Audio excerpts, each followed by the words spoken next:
we have a so-called debate on abortion in our country, but many of those debating the opposite positions on this issue are talking past each other. Because what I have in my mind when I say the word abortion is the dismemberment of a living human child, and I can see the broken body parts.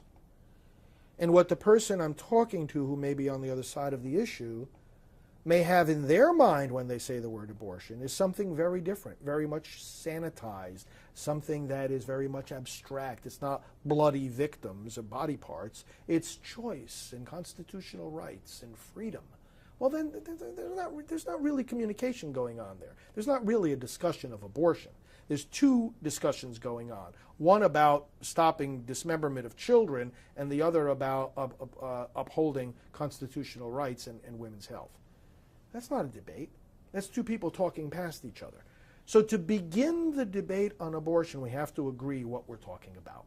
And what an abortion is not something that you or I or the pro-abortion people decide. It is what it is.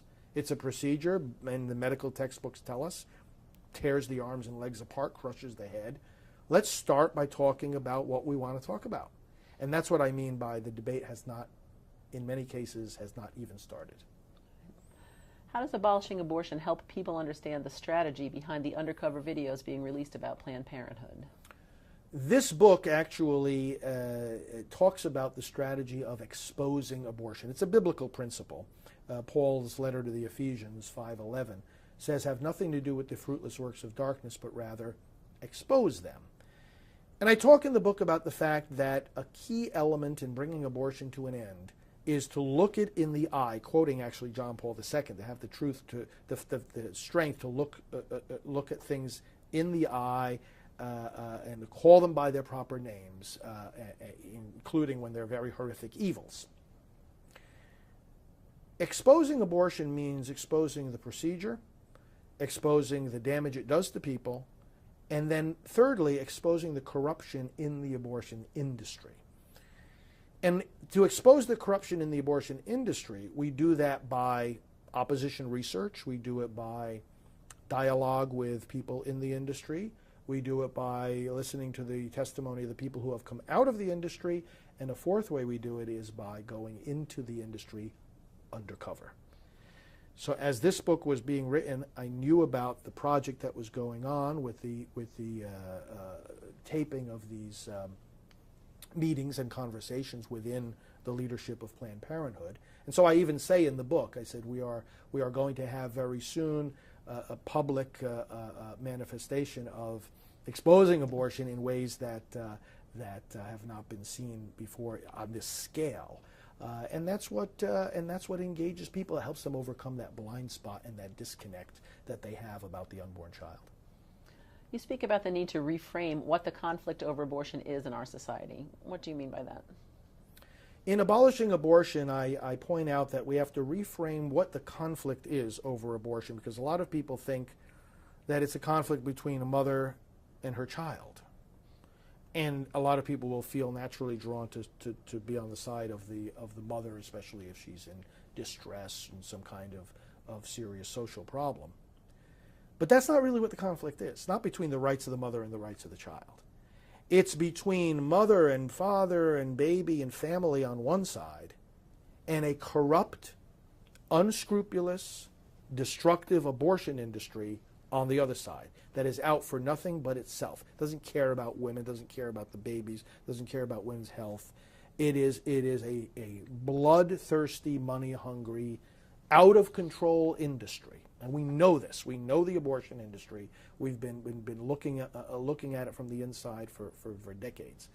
That's the conflict. And when we can frame laws as not, pro-life laws are not restricting the rights of women or reducing access to women's health, but rather protecting women and their families, their children, from this unscrupulous, destructive abortion industry, when we frame it that way, then people can understand what it is that we're doing. And they can understand how to reconcile their natural tendency to uphold freedom, choice, and women's rights with also their natural tendency to want to protect the vulnerable child. Those two are not in opposition. They don't need to be. They actually go together in the pro-life battle. Right. Well, you do write in the book about the corruption in the abortion industry, and you say that one cannot practice vice virtuously. Can you explain that a bit and tell how it impacts the fight against abortion? Each person has only one conscience, and if your conscience is blurred and broken enough that you can actually kill a living human baby, well, then you're going to be doing a lot of other wrong things as well. You can't practice vice virtuously. You can't be committing the murder of children and at the same time, keep your tax records just right and follow all the moral standards of medicine and avoid malpractice. The abortion industry, which is based on the killing of children, is mired in all kinds of other immoral and illegal activity, malpractice, sexual abuse, and as we see in the videos that have been released, even the gruesome sale of body parts of babies. And the strategy I outline in the book is that because you cannot practice vice virtuously, we can close a lot of these abortion facilities and bring an end to abortion by revealing the illegal things that the abortion industry is doing and prosecuting them on those fronts. That can shut down abortion facilities and shut down the entire abortion industry without even changing the law on abortion. Now, the law on abortion does have to be changed for other reasons that we outline in the book, because you have to preserve the proper nature of government. But when it comes on a very practical level to closing that abortion clinic in your town, get them on the illegal things that they're doing. Get them on the malpractice, because most people across our country, even if they believe in so-called pro-choice, doesn't mean they believe in malpractice, doesn't mean they believe in selling body parts. It doesn't mean they believe, certainly, in sexual abuse going on inside the abortion clinic. Where does your book assert that the duty to defend life comes from? The duty to defend life does not come from somebody telling me, whether in the state or in the church, that I have to do it. It doesn't come from a decree of the Pope. It doesn't come from a decree of the Supreme Court. It comes from our own humanity and from the God who created us. That's where the duty to defend life comes from. We're talking about something here that is so basic, that is so integral to being a human being, that you cannot renounce the responsibility, and nobody can tell you not to carry it out.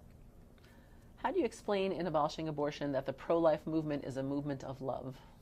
Everything that the pro-life movement does is inspired by love. Love seeks the good of the other person, and therefore, first and foremost, that person's life, that person's basic protection. So it's love that inspires the effort to pass pro-life laws. It's love that inspires the effort to elect the public officials who will pass those laws. It's love that inspires counseling the pregnant mom who is afraid and alone. It's love that inspires consoling the person who has had an abortion so that they will not fall into the temptation of having another one. Love inspires not only that quiet, confidential, gentle counseling, it also inspires the protesting outside of a killing center. It's all a movement of love. We can't assign love as a motive to just one part of the pro-life movement. The whole movement itself is inspired by love, and it manifests the meaning of love. If it's not inspired by love, then it's nothing at all. But if it is, nothing can conquer it, because Scripture says love is more powerful than death and hell. And you tell pro-life activists that we are not just working for victory, but working from victory. Please explain that further. The victory of life has been won already. Jesus Christ has conquered death. So I tell pro-life activists, especially who are believers, as most are, all throughout the country, that we already have the victory. If life were not already victorious, we wouldn't be here. We wouldn't be the church. We couldn't call ourselves Christians. But we are, and we do, and therefore victory is our starting point. Christ is risen. Death has been conquered. And if the kingdom of death has been conquered, then abortion has been conquered. And that's where we start. And then we take that victory and we proclaim it. We teach the truth. We celebrate it. We serve it. We apply it to every sector of our society. And that's what the movement is all about. And that's why the movement needs to have confidence. We don't sit back and scratch our heads and wonder, how are we going to overcome the culture of death? How are we going to overcome Planned Parenthood? How are we going to overcome the Obama administration or these pro-abortion politicians? All their money, all their power, all their media, all their influence. No, we don't sit back thinking like that. We stand up and we say to the culture of death, you have no more authority here. You have no more place here. You have already been overcome, and in the name of the Christ who is already risen from the dead, we are going to proclaim that truth, celebrate it, serve it, and bring about a true culture of life. All right. And is there a website, and where can people get the book? The book is available at abolishingabortion.com, a website that will enable them to not only see in summary fashion the message of the book, but also to order it from various different sources, including from Priests for Life. And if they order it from Priests for Life, I'll be happy to personalize it, and people can make that request on our website, and I'll be happy to sign every copy. So I do hope all of our viewers get their own copy, and get a couple of other copies, too, that they can give to others as gifts. All right. Well, thank you very much. Thank you.